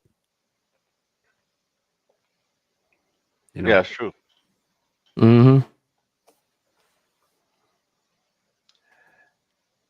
That's the whole point. Sorry. Yeah, look, I'm all for people doing whatever makes them happy. You're an a grown adult. If y'all want to go out into the woods and camp and do disgusting shit to each other, go ahead. You do it. But yeah, the fact that you move it into town, like Sam said, kids could come across this. You're kind of exposing them. Not to mention, what you're doing is controversial. You know what you're doing, people not everyone agrees with. So why did you bring it to a small town like that when I'm sure there's plenty of big cities? I'm sure England has their version of San Francisco that would just love to give you, space and let you put up, billboards promoting it. So yeah, I don't know. Yeah, just go dogging in the woods like normal perverts. I know, what the hell. Yeah. Abe knows what I'm talking about. All right, next one, and the final article of the night. Tickets go for around 250 USD as well. You're getting ripped off. You just turn up. LOL. So this, so of course this was at a wedding, right? They invited this lady. They invited this lady right here, right? And she was drunk. So it says, I'm not gonna go through the whole thing, but after the nuptials were given, they were letting people come up and speak. This lady comes up, and Dan Freed, who was the groom, he said, "I let this crazy woman attend my wedding, and she crashed out." Right? So, where is it? So this lady gets up and she goes, now the guy Freed, he's calling her a stalker. She is a legit wedding crasher, either a legit wedding crasher or simply a paid actor hired to share things up at the shindig. He doesn't know. "You are the luckiest woman in the world," began the blonde in her speech. "Dan is such a great guy. He's got everything a woman could ever want. He's kind, generous, successful, gorgeous. He's got an incredible body." She continued to the laughing crowd before ripping the microphone off its stand and announcing, "I'm just going to speak from the heart." That's when the vibe switched from cutesy to kooky. "I would do anything to be you, Carolyn," the showstopper said to the bride as onlookers nervously chuckled. "No, really, I would," she asserted angrily, "because Dan, you never even gave us a chance. You never even gave us a chance. Single I'm the white one female who much? Yeah, I'm the one who taught Yeah. you to make crab cakes," ranted the distressed damsel, while the once giggling faces of onlookers turned to stone cold in shock. Freed jumped out Hold of on, his is seat. this one of Sam's exes again? That's what I was thinking. I think it is. Freed jumped out of his seat and wrested the mic out of the woman's hands. "What does she have that I don't?" she screamed. "I'm Asian too. I could dye my hair black." Oh, Jesus Christ. A handful of horrified folks online called the disastrous display crazy and offered Freed and his new wife sympathy and support. Block her number in his phone and everyone on social media because she ain't gonna leave him alone ever. Oh boy, Did she yeah, at least wait till the speak now, forever hold your peace part? yeah. It was over.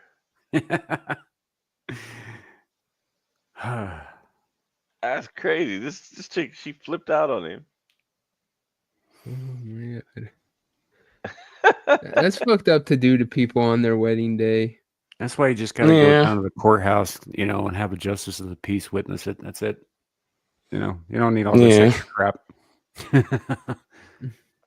Yeah, Some more bullshit. A lot of expensive frill for a fucking day and a bunch of shit that you're never going to use or wear again. Also, crazy You're bitches. such a romantic, Sam. I've been there. Yeah. yeah. What a way to kill! What a way to kill somebody's dream.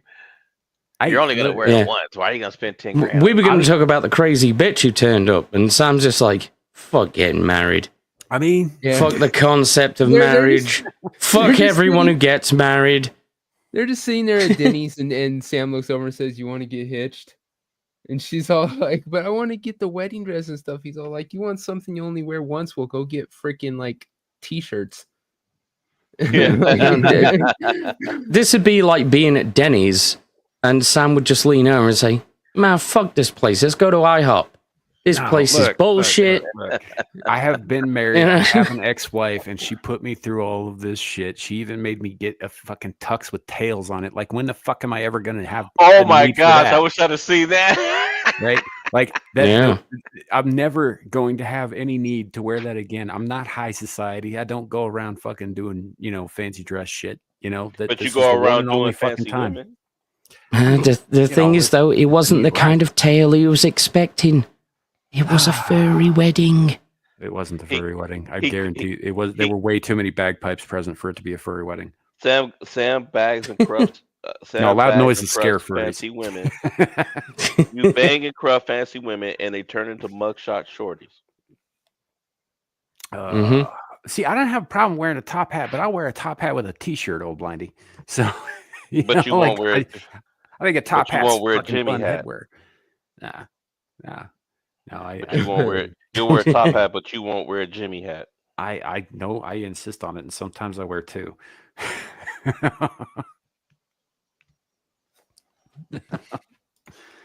Look, sometimes you gotta double wrap the raincoat. You know what I'm saying? Isn't that risky though? Doesn't that increase the chance of it breaking? I mean, it can, I guess, but like the whole idea of having sex outside of a committed relationship, like a marriage, is risky, and even in a marriage, it can be risky, depending on what you're looking for, I guess, with your married life. But like, it's always a risk, however you do it. But I don't know. It's possible, I guess you could do that. You could. I've never had one break like that. The only time I've ever seen one break is after some chick poked holes in it and tried to get me to knock her up. Oh, a mugshot shorty. Yeah. Which, by the way, don't do, ladies. That is evil. Well, that's why you need to do what Drake does. For a hot always sauce carry a bottle of hot sauce with you. Yep. Right. Chuck that shit in the Johnny as soon as you're done with it. Throw it away. Right. That's going to be a nasty surprise. Devil, you laughed. You laughed when that story came out. I don't think Drake's ever had sex with a woman. I mean, yeah. I suppose that's one thing I got up on him. Maybe. All right, we're going into the second match, and after this, this is basically closing out the show. It is the main attraction of the tonight's double fight feature. Doggone it, I am copying you. Yep.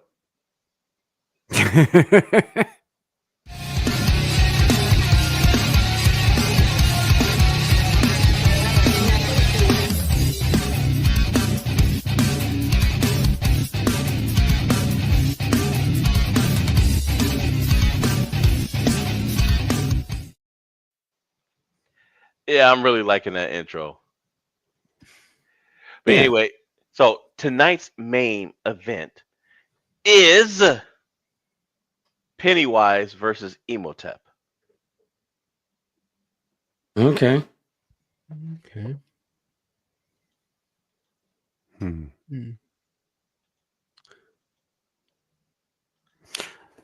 So, and just to clarify for the audience who wasn't here the first time around, when in Pennywise's first seed, we're not talking about Pennywise the clown. We're just using that for the sake of clarity, because it gets exhausting using the word "it," referring to multiple different things. But we're actually talking about the entity "it," not just Pennywise.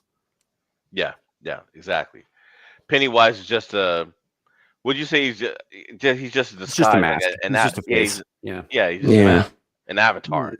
I think that I would say Emotep probably has a big advantage, because he actually has powers. Pennywise, most of his powers evolve around just deception. He shows illusions to people. All of his scary tactics are just people seeing what he wants them to see. So the second you get around that, you're looking at fantasy and stuff, it changes. Yeah, he feeds on fear.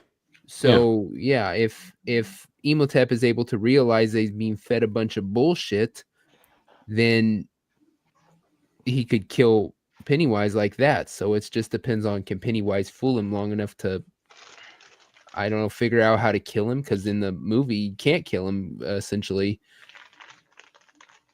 Well, you know what, Devil? I'll piggyback off of that too. When you think about Emotep, even before he turned into the mummy, this dude's this man seduced the pharaoh's lover. Somebody like that is not afraid of anything. Even when they were killing him, he was like, "Shoot, death is just the beginning." So Yeah. you know, and if you look at how the losers were able to beat, how they were able to beat Pennywise, especially in the second one. I mean, or the remake. I mean, he shrunk based off of one of them just being mean to him and literally just bullying him with their words and calling him weak and insignificant. I think it's so that's oversimplified. What the movies did, it's very oversimplified. What actually happens in that scene. A lot of the reason they were able to do that wasn't just because they were not showing fear, because obviously he feeds on the fear. That's why he does what he does, or it does what it does. But you'd have to go to the book, and you'd have to go to the nasty shit that happens in that book, because that's so. The kids perform a ritual that involves a lot of underage sex, like running a train on the one girl in the group. She gets gangbanged by all the dudes. And as a result of that, in the book, mind you, this is not a thing that I condone at all, but it's like Stephen King wrote this shit. It connects them to another power. Yeah. A power beyond the turtle, because the turtle was like the one thing that, in the universe who opposed creatures like it, right? And it was a force for good, but it had choked to death after it had an especially strong burp with a little bit of vomit caught in its throat or some shit like that. It was the dumbest fucking thing. But Yeah. there's another power behind the turtle even that empowered these kids to stand up, right? They weren't just not showing fear, they were juiced up on cosmic energy of good, right? Turtles That all the way comes down, through, bro. right? And so that's how they were able to do it. If they were just not showing fear, they I doubt very much they'd be able to drive it off. Like they wouldn't necessarily fall prey to it, sure, right? You have to fear it in order for it to be able to consume you. But well, that's not really all that clear either, because what happened to Georgie. Georgie wasn't super afraid, and he took his fucking arm off. But anyway, it's not as simple as the movies made it out to be. They were hopped up on cosmic, go juice. Underage orgies. Yeah. Mm-hmm. Classic Stephen King. Is arguably the most disgusting part of that entire novel, by the way. Well, it's up there. It's one of them. And it's a plot point, which is the worst part. You can't just like, those movies don't really work, man, without that. And it's a fucking horrendous thing. I don't know. I don't know where I'm going with this. Somebody probably start talking so I can stop talking about it. Yeah, I think the point I was was eating basically cookies, just to so. point out that it is like a cosmic level creature itself. Yeah, right? It is. It's down to the detail. It's a Lovecraftian entity. Yeah. Like even when they show it in those movies, when in its quote unquote true form with the spider and the deadlights, the deadlights are the closest thing to a representation of the intrusion into our world of what it actually is. But it doesn't just exist here. That's just a piece of it that's extended into our world. And the spider thing, again, not accurate at all. It was something that their minds made up to comprehend what they were seeing, because it doesn't make sense. Oh, what? This is the long way of Sam saying that he's related to it. Yep. Unfortunately, Exactly. He's And if he you doesn't want to get see invited what to the parties because you can't leave him alone with the younger things. He's a distant if you want to see what Sam really looks like, watch the film Glorious. I love that fucking movie. It's fucking great, isn't it, man? The ending's like stupid and predictable, but otherwise, it's a fun fucking movie. Yeah. It's like the bit where he unzips his pants as well, and he's like, "What are you the fuck is doing?" that? That's my dick. Who the fuck said anything about your dick? Right. I was half expecting him in the middle of the movie just to be like, dude, the film's called Glorious. This is a glory hole. All right, let's see. So we're at least this time around. This wiki is giving a rundown of Pennywise's powers: lower tier omniscience, telepathy, excuse me, mind control / possession, shape-shifting, invisibility, telekinesis, psionics. He can steal other people. He can steal people's souls and entrap them within the deadlights.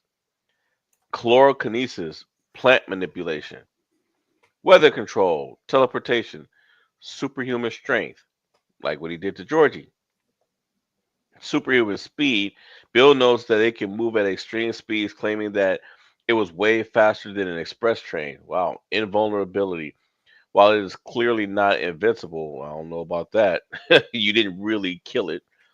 It can heal at superhuman levels, but the rate tends to vary for unknown reasons. Weaknesses. It underestimates and scorns all of mankind. In many cases, it leaves an open escape route for victims and lets them run away because of his narcissism. Wouldn't you? I don't know. I mean, Emotep, of course, is a narcissist too, but he is much more careful about what he's doing. Ugh, that is creepy. Yeah. But like I said, Look at that. Yeah, I'm pretty sure I've dated that girl once. That is the mural that frickin' Sam has above his bed. Yeah, but it illustrates the point, though. The clown is just a face among many faces. Yeah. Yeah. Although it did become a mummy at one point, so that could be interesting. Oh yeah, this is all the things that it became. Yeah, I think the only one that's not represented there is Bev's rapey dad. What the hell is this right here that looks like looks like a moon or a sun? What the hell is that? That's pretty much Yeah. what it looks like. It's the moon. Pennywise. I was just thinking of that. It's got a. It reminds me. Tentacle. Sam, it's you. It's one of your sperm. Well, it shows up. Was it? It shows up. Its face shows up on the moon, talking to one of them. I forget which one. That's right. That's right. It does. The guy that was locked up, right? The guy that went insane. Oh, right. The Henry fellow bully who with the knife. Yeah. Yeah. Which is. I was just thinking, wasn't it George Méliès who was like the pioneer of film? And he made one of the first films that had like the moon. Based on the moon, yeah.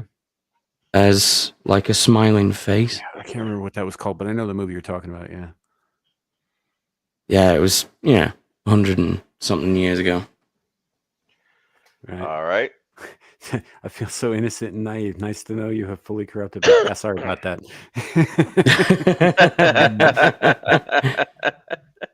Don't worry, Aaron. The corruption only builds over time. There you go, Aaron. It's a cumulative effect. Yeah. You become numb to it eventually. All righty. Take it away, Sam. Emotep. Okay, so we're going from the Brendan Fraser movies. We can go from the movies, or is there a book? No, but there are Boris Karloff movies from the 1930s. Then same character, but less impressive looking special effects. We're doing the Brendan Fraser movies. Okay, yeah, you can, because like right up there in the corner, that's Boris Karloff. All right. So, all right. Well, so essentially in those movies, Imhotep was a priest who, like, I'm sure most of you guys have seen these movies, but he was a priest who got freaky with one of the pharaoh's wives, got caught, and got punished severely. But for some reason, ancient Egyptian punishments also grant tremendous power to the person being punished for some reason. I don't know why. They do. I think they got that a little Hollywood backwards. strikes again. Right. So that he being cursed would become a curse if he were ever awoken, right? Like so not just a being, but a literal force of divine wrath, almost. Which is why, like when he comes back, he's got control over the sands and the winds. The 10 plagues of Egypt are somehow his to command, which also doesn't make any sense because those were wielded by the guy who was on the side of the God of Abraham and not on the side of the God of the Egyptians. But whatever. We're gonna skip right past that. It's like like flies, boils, lesions, water's turning red with turning into blood, the fire from the sky. I don't remember all of them off the top of my head. Locusts. A wonderful made up history. Some of the things Dad liked to do back in the old days. Right. But the point is like it doesn't make any sense for an Egyptian priest who prayed to Egyptian gods to be able to do something that the Israelite God took credit for, but whatever. But he is functionally immortal, right? He's indestructible until he's collected all of the organs and reconstituted himself. And there's like a brief period between that and when he's whole and achieves true power where he's absolutely immortal, and that's where he gets stopped, is like right in that brief moment where he's vulnerable. But like Sam, he hates cats. Yeah, he does. He's scared of cats, but only until he's whole. At that point, he no longer fears them. Right, and that's something for Pennywise to exploit. So now it's like, okay, well, it's going to be interesting to see what ChatGPT brings up, because Pennywise will be able to zero in on that. He'll just turn himself into a cat. Right. And Imhotep will run if he's still just a mummy. Well, he also wears his biggest fear on his sleeve, and that's the fear of losing an ox on a moon. I think because she also died, right? She took her own life, but his whole shtick was resurrecting her in a new body, in a new avatar, right? Yeah. So his fear is losing her forever, which at this point, at the point in that first movie, he hasn't yet. And obviously he didn't in the second because she comes back in that one. Kind of. Right. It's a whole thing. Briefly. Yeah. It's very, very briefly at the end. Yeah. And then she gets dragged off to hell by the spirits of the dead. It's a very dour series of movies, as fun as they are. There's a lot of like horrible shit that happens to people in those films. Yeah. So, but until that point, like with all those powers, he also has with his regenerative capabilities, he also is somewhat like he is undead, so he behaves like an undead. He feeds on life, right? So the people who opened his tomb specifically are marked. So he goes after them specifically, but he essentially sucks the life and the organs and the whatnot right out of them and incorporates it into himself, much like a lot of undead do, but like vampires would, or that sort of thing. Right. All right, let's look at the power tree for him. Invulnerability, immortality, superhuman strength, self-sustenance, so he doesn't need to really eat, drink, or breathe to survive. Regenerative healing factor, pestilence inducement, necrokinesis, resurrect the dead, huh? Eclipse manipulation. Did I say telekinesis already? All right, well, no. Telekinesis, sand manipulation, hypnosis, aquakinesis, water divination, life force absorption. Abilities: weapon proficiency. He has weapon proficiency, multilingualism. Weaknesses: ancient Egyptian artifacts. Cats. They are the guardians of the underworld. Since Imhotep came back from the underworld, he will fear them until he is fully regenerated. Once that takes place, cats will no longer be a problem for the mummy. So because they are the guardians of the underworld, he's afraid of them. And this is why Sam doesn't like them. No, I don't like them because they're dicks.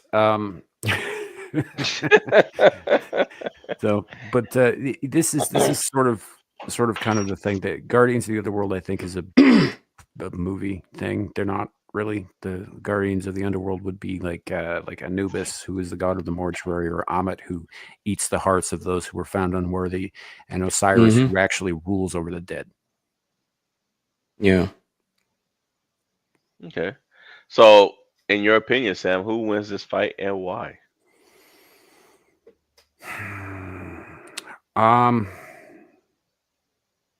The problem is with these two in particular, I don't think either of them can be fully destroyed, like ever. I mean, essentially, Imhotep was killed at the end of the killed at the end of the Mummy, but he comes back, you know, um, and it, like, I think it can be harmed. I think it can be frightened, and I think it can be pushed out of the world. But I don't think that, like, there's a part of it that is always kept, like, in the 27th dimension or wherever the fuck. Like what did I think Stephen King calls it Todash space, the darkness between worlds, right? Where it's from. Right. There's a piece of it that's always there that never comes through, right? So a piece of it would survive anything you threw at it. So they're both essentially unkillable, which is kind of interesting, at least permanently. But in terms of, honestly, I think Imhotep takes it, and I think Imhotep takes it because he has at his disposal more real, tangible power than it does. It has the ability to, like, read minds and to manifest as the fears of somebody. And the cat thing would probably throw Imhotep until he figured out what was going on, because you got to remember too, Imhotep's this very smart dude. He was a smart dude when he was alive. He's not stupid. And he also, you're talking about a guy who was a priest of the Egyptian gods. He's seen and done and been a party to a lot of wacky shit even before he became a mummy, right? So, like, I think he'd probably figure out what the game was. And I think ultimately, yeah, with his not only his powers that are intrinsic to being a mummy, but the fact that he is a sorcerer himself, right? I think he'd end up taking a day, because really all it can do is scare you into submission. And if that doesn't work, ultimately, there's not much else it can do. Well, I mean, it bit Georgie's arm off and killed him, and Georgie wasn't afraid of him. Sure, but Georgie He was also a attacked him. 6-year-old boy and not an immortal mummy creature. True. Yeah, when you're a 6-year-old kid, you're scared of a lot of stuff. Just because Georgie was sitting there talking to him and stuff doesn't mean he didn't, in the back of his mind, kind of have a little fear. All right, Double. Well, then that leaves it to you. Who wins and why? I say Imhotep. Like I said, at first, I think Pennywise would have the advantage because he could make himself look more powerful than he is, scaring Imhotep. But I think he's a smart enough guy that he would figure out, just like the kids did eventually, that this is all smoke and mirrors to get them scared. I think he'd do the same thing. Eventually he'd figure it out, especially because he couldn't kill him right off the bat. He would have to sit there and, like I said, figure out how to kill Imhotep. He can't just off him. So I think eventually Imhotep would smarten up to what's happening. The second he did, I think he would Pennywise would be in a lot of trouble. All right, Abe. Well, I think it's interesting that we're sort of arguing from a corporeal basis of victory on this one, and on a basis of loss for the previous round. So why wouldn't the cosmic entity be able to defeat something that is fundamentally a corporeal being in this round? So I'm going to rock the boat, and I'm going to say it. Fair enough. Sam, you had a.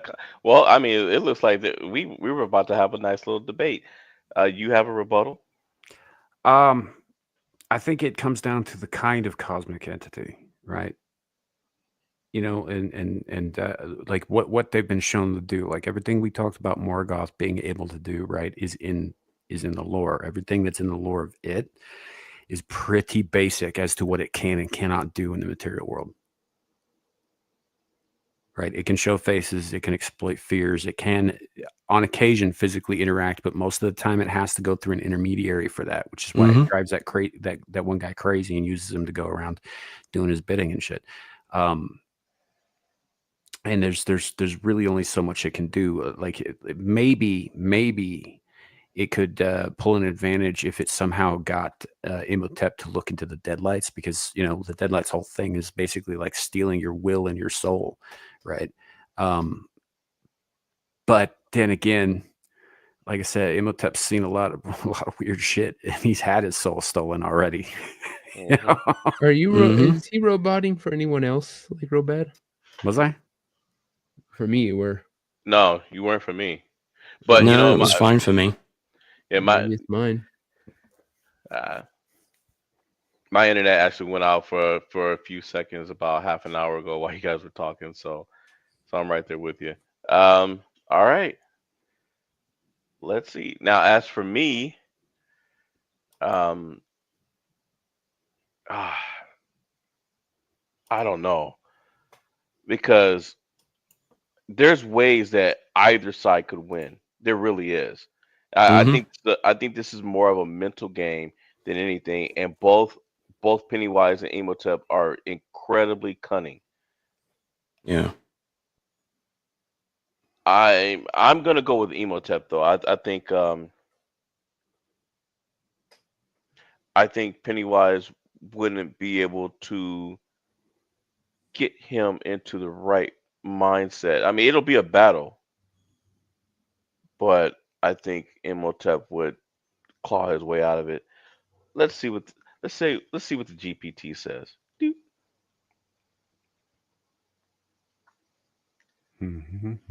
Let's see. Pennywise versus Imhotep. Eternal fear versus eternal curse. One devours children across dimensions. The other commands plagues and shadows from ancient Egypt. Pennywise, the dancing clown, aka It. Cosmic entity. Truth form is beyond perception. Its clown is a psychological projection. Feeds on fear, especially from children. Can shapeshift into anything the victim fears. Weakens when not feared or when its illusion is broken. Exists in a reality bending space called the Deadlights. And who's to say that Imhotep is immune to the Deadlights? Imhotep, undead high priest cursed with immortality and godlike powers. I mean, that first line's a pretty strong argument. Yeah. Controls sandstorms, swarms, and darkness. Can regenerate from wounds and even from dust. Capable of mind controls, summoning plagues, and unleashing ancient magic. Vulnerable to specific rituals and sacred artifacts. All right, the battle begins, setting the ruined city of Hamunaptra under a blood red sky. Pennywise rises from the well beneath the ruins, grinning with rows of fangs. Imhotep steps forward, reanimated by the Book of the Dead. You are not of this world, he hisses.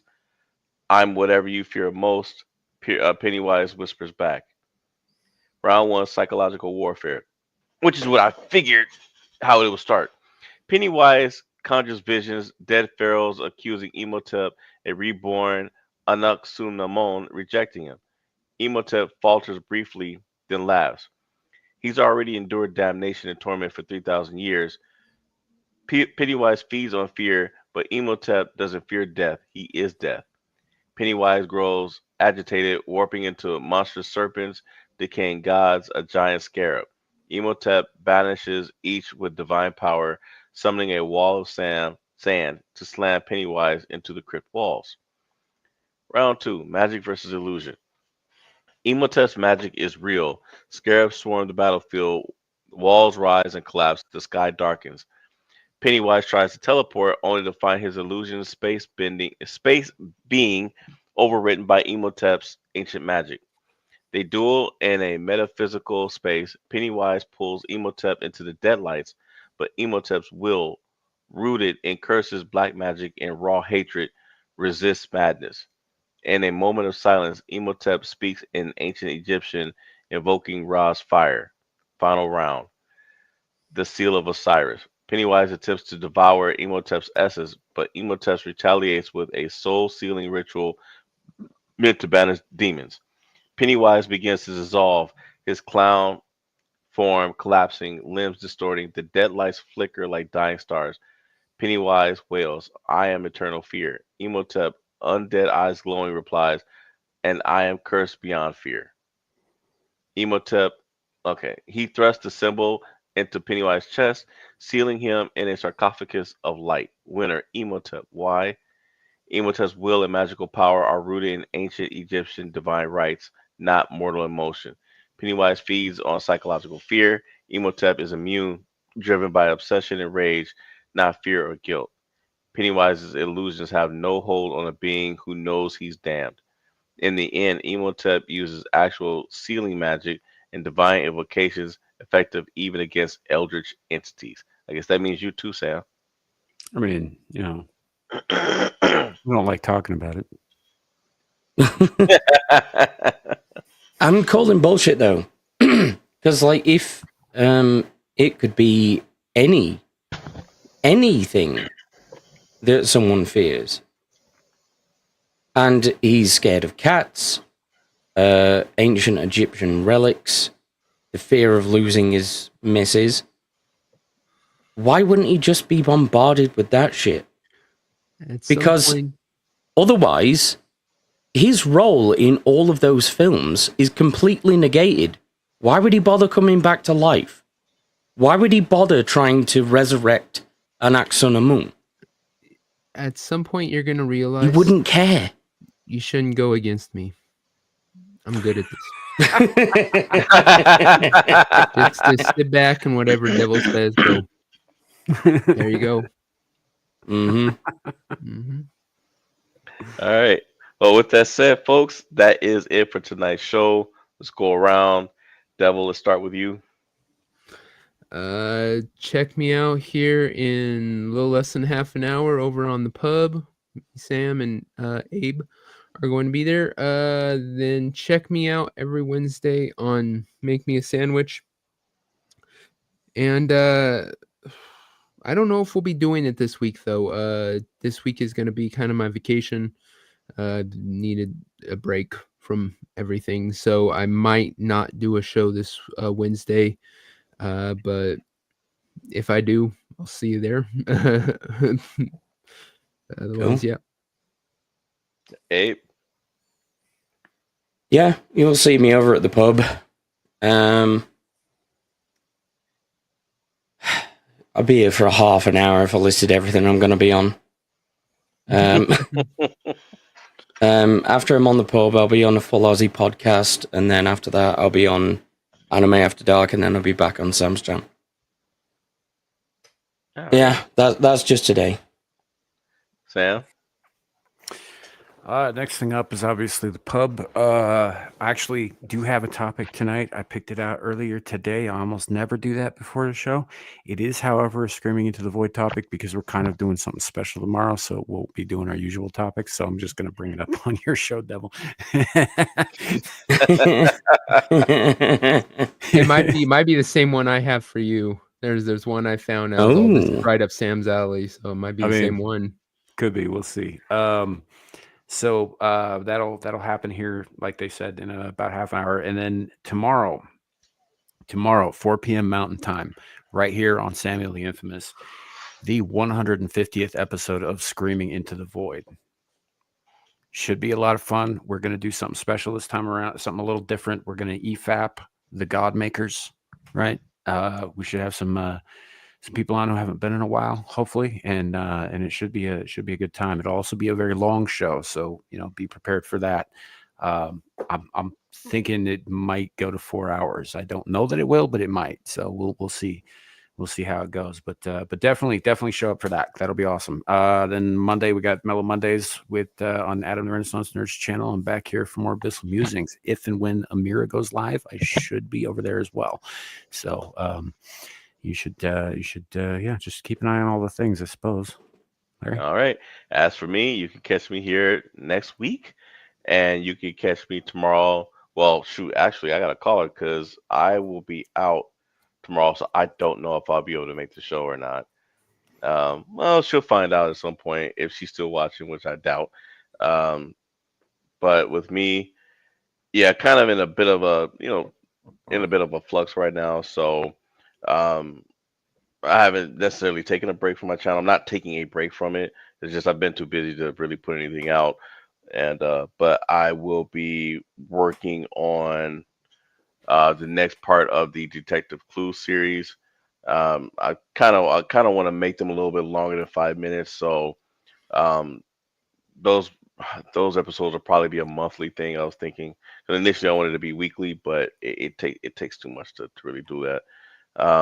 And just really trying to find the time and space to do my other stuff because the kids are always running around. But like I said, with that said, that's pretty much it for me. All right. Cool. Thank you all for being here. Thanks to Abe, Devil, and Larry always for putting these together for us. And all you guys in chat, we appreciate all of you guys. Night, Yeah, man. we'll see you soon. Have a great night. Remember, it could always be worse. It could be raining flaming cobras. Bye. Bye.